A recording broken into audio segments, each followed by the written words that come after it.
Nous allons essayer de mettre en place le WDS. La dernière fois, dans une autre vidéo, j'ai installé le serveur Windows 2022. Donc, ensemble, nous allons essayer de mettre en place le WDS. Donc, pour ça, vous allez voir ma vidéo où j'ai fait la configuration et l'installation de Windows Server 2022. J'ai renommé Windows mon serveur, j'ai renommé mon serveur. En plus de ça, j'ai mis l'adresse IP dessus. Donc, ce qu'on va faire maintenant, c'est venir ici et pour déployer notre WDS. Pour ça, j'aurai besoin d'un serveur DHCP. D'accord? Donc, je vais venir ici dans Gérer. Je vais cliquer sur Ajouter des rôles et fonctionnalités. J'ajoute. Je fais Suivant. Je laisse cocher par défaut. Suivant. Suivant. Ici, je vais venir cocher ici serveur DHCP. Donc, pour le déploiement du WDS, on a besoin d'un serveur DHCP. Donc, je clique dessus, j'ajoute, suivant, suivant, suivant. Donc ça, on laisse, ça c'est facultatif, d'accord? Il y a des gens, il y a certains qui le cochent, il y a d'autres qui le laissent intact. Donc, on va installer notre DHCP.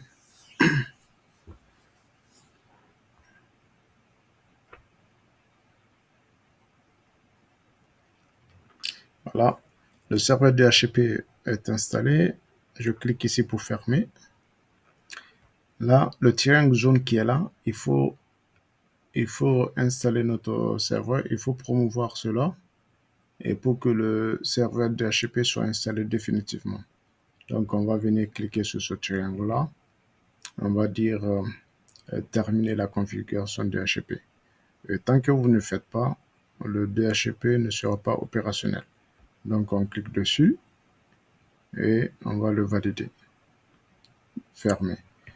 Donc, vous avez le DHCP qui est là. Je vais cliquer dessus. Donc, on a deux façons d'aller sur l'interface DHCP. À partir d'ici, de mon gestionnaire de serveur, je peux cliquer dessus. Je viens là, je fais un clic droit. Je peux accéder au gestionnaire de DHCP. D'accord? Une autre manière aussi d'aller sur le gestionnaire de DHCP, je peux venir dans Outils. Outils, j'ai le DHCP. Tous les rôles que j'installe souvent, c'est dans Outils qu'on peut les trouver. Donc, au niveau de DHCP, je clique dessus. J'ai mon serveur DHCP. Donc, qu'est-ce qu'il faut faire maintenant? On va essayer. Voilà, je vais agrandir. Ici, j'ai mon IPv4. OK? J'ai mon serveur. Je vais faire un clic droit dessus. Je vais faire la configuration de mon serveur DHCP. Donc, ici, je vais venir, je fais un clic droit sur IPv4. Je viens dans Nouvelle étendue. Je fais Suivant. Et si je donne un nom, je peux dire déploiement.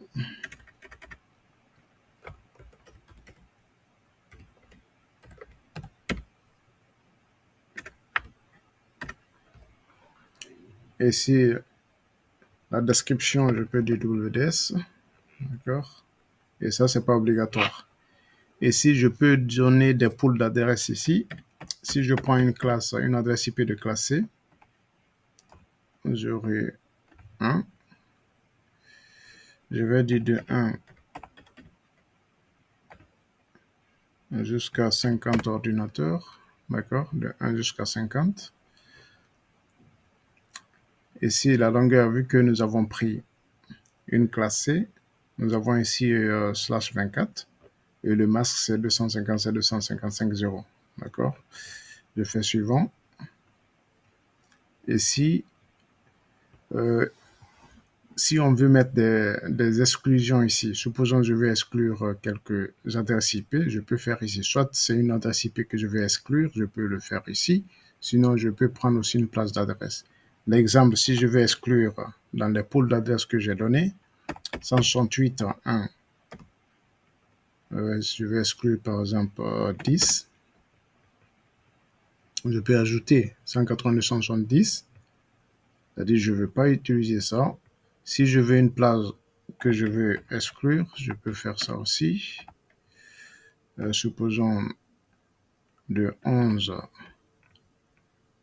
à 192.168,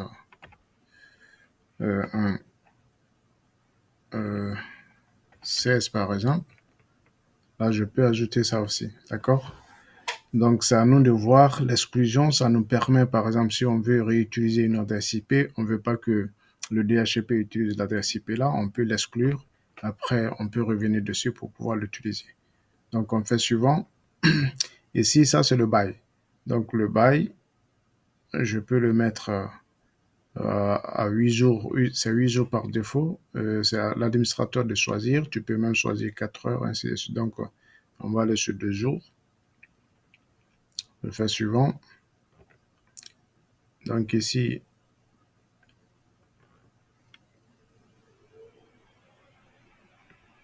donc je vais laisser par défaut. Et si on a un routeur, notre passerelle par défaut, on peut le renseigner ici.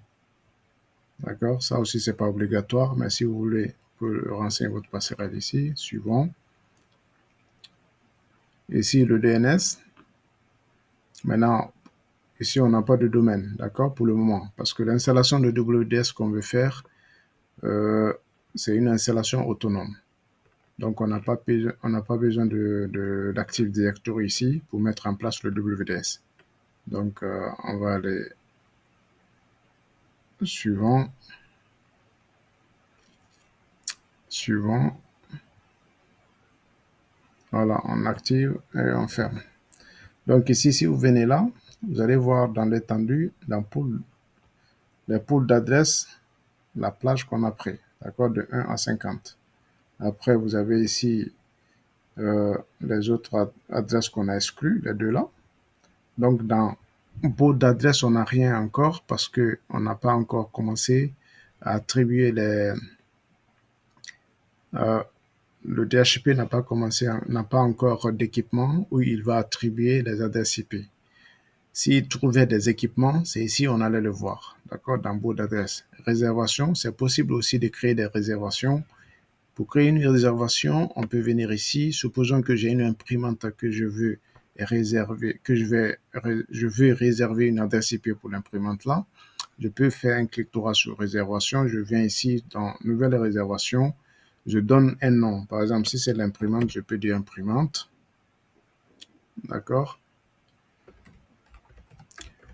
Et ici, je donne l'adresse IP de l'imprimante. Je vais sur mon imprimante, je choisis son adresse IP ou je choisis une adresse IP plutôt dans la plage d'adresse que j'ai définie dans mes pools d'adresses, dans le DHCP. Je vais prendre une adresse IP, supposons les adresses IP qui ne sont pas dans tout ce qui est exclusion. Je vais prendre par exemple 20. Ici, je vais aller chercher l'adresse MAC de mon imprimante. Supposons si c'est un exemple, si mon l'adresse MAC de mon imprimante est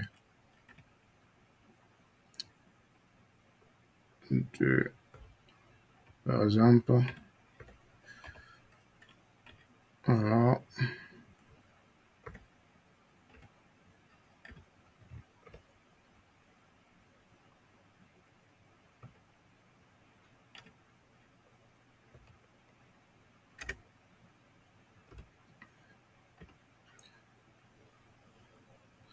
Donc ici, la description, je peux dire EMP, d'accord, je laisse cocher les deux là. Je fais ajouter et je ferme. Donc quand on vient dans l'exclusion, nous allons voir ici l'imprimante. Et si je viens dans pool, dans bout d'adresse, on va voir qu'il a ajouté l'imprimante. D'accord? Donc en gros, on a fini d'installer notre DHCP. Après, une fois que le DHCP est installé, on va venir dans Edit. D'accord? Edit, on va venir dans Virtual. Donc, on vient dans Edit. Ensuite, Virtual Network Editor. Ici, on va venir dans Change Setting. Parce qu'il ne faut pas oublier que la machine virtuelle aussi a son serveur DHCP. Donc, il ne faut pas que les deux soient en conflit. Donc, c'est pourquoi, une fois qu'on vient ici, on va essayer de décocher tout ça. D'accord? Donc, on décoche. Ici, on va décocher le DHCP là. Chez moi, ici, c'est déjà décoché. Là, il faut les décocher pour que notre serveur DHCP qu'on vient d'installer fonctionne correctement. Parce que si on ne décoche pas, il va utiliser ça souvent. Donc, on fait annuler. Donc, c'est ce que je voulais vous montrer pour l'installation de notre WDS. On vient de mettre en place le DHCP. Qu'est-ce qu'on va faire maintenant? On va essayer d'installer le WDS. Pour installer le WDS, on va venir ici, dans Gérer, ensuite dans Ajouter des rôles et fonctionnalités. Donc, je clique dessus. Je viens dans Suivant, Suivant, Suivant. D'accord? Donc, WDS, ça veut dire Service Windows Deployment Service. C'est un serveur qui nous permet de faire le déploiement des systèmes d'exploitation à travers le réseau. Avec le WDS, on n'a pas besoin d'une clé USB ou un CD d'installation. Donc, tout se passe à travers le réseau en utilisant le protocole PXE qui va nous permettre de faire ce déploiement. Donc, on va aller cocher Windows Deployment Services. On va ajouter. On fait suivant. Suivant. Suivant. On laisse cocher les deux là par défaut. Suivant. Et on l'installe.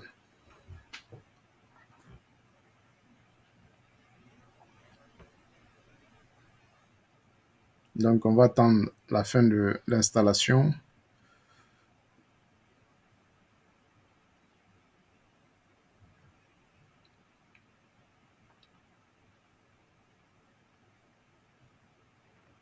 Voilà, l'installation est terminée. On ferme. Notre WDS est là. Ici, pour aller aux consoles de WDS, on peut cliquer dessus. On vient là. On fait un clic droit sur WDS. Et nous avons ici le console de notre WDS. On peut l'avoir aussi en venant ici dans Outils. Et on vient jusqu'à tout en bas. Voilà, vous avez ici Service de déploiement Windows. On clique dessus, nous avons les mêmes consoles. Mais pour le moment, on ne l'a pas encore configuré. Et dans une autre vidéo, on va essayer de faire la configuration de notre WDS.